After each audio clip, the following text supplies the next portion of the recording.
As we're talking about a 3-0 Dayton Flyer football team coming off a 31-27 win Saturday night over Kennesaw State. And, Coach, in 3 games this season, you've been behind at halftime in all 3 games.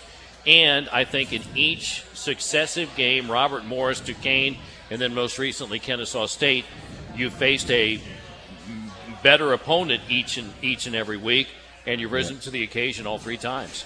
Larry, we knew going into this week that Kennesaw State would be our toughest challenge to date. Duquesne was good, Robert Morris was good, but Kennesaw State is a team with 50-some scholarships. They're in the Big South, an FCS scholarship conference. They've done things right, bringing in the kind of players they need to compete at this level. And both offensively and defensively, they were the fastest team that we've played so far. What was the biggest challenge? Because they run the wishbone offense, which you don't see a lot of. Was it an X and O challenge more so, or was it an athletic challenge? It was an athletic challenge. It really was. I felt like our young men knew what they were going to do. And we had a good game plan. We knew exactly where we needed to be, assignment football.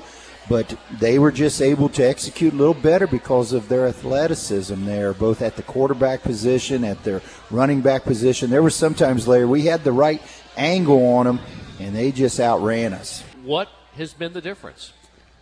You know, our new offense this year, it's a high-paced offense. We're really, wearing down teams when we come late in the game. We've been having these, second halves where we're putting up a lot of points and, putting up a lot of yards. And I think, a good part of it is because we're wearing teams out. We're, better conditioned than them. And when it comes to third and fourth quarter, they just don't want to play. Yeah, because you guys are pretty much an iron 5 at this point in time until Pat Nuzzleys can get back. And yet you are wearing people down who've been able to substitute in front of you throughout the course of the game.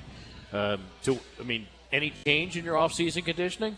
No, not really. Our practices in spring ball and, this fall were, a lot more up pace, just getting us ready for, what we want to do on the offensive side of the ball this year. And I think it's paying off tremendously. We're 3-0. We've never been 3-0 while I was here, at least. I know they were before, but nothing really too different. Just, practice, Tuesday, Wednesday are, hard work days of practice. And, I think we're using them, wisely. What was your responsibility and your role in the Dayton defense Saturday? Okay, so pretty much on Thursday, Coach Fox approached me, and so we were kind of playing like a two nickel kind of system. Me and Brett were kind of like the drop-down safety on one side, and obviously Brett started the game, and but he was saying just be ready when your number's called, step in, and it's just like playing nickel.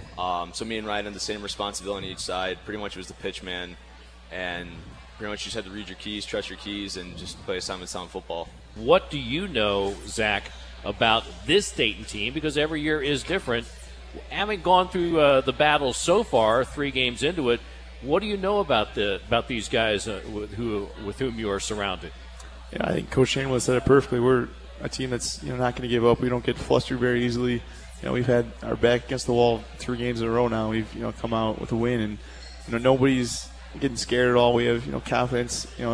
Defense gave up their early touchdown, but we know they're going to figure it out and shut them down. It's our job, put points on the board. They did just that. The second half they played unbelievably. It was a great game.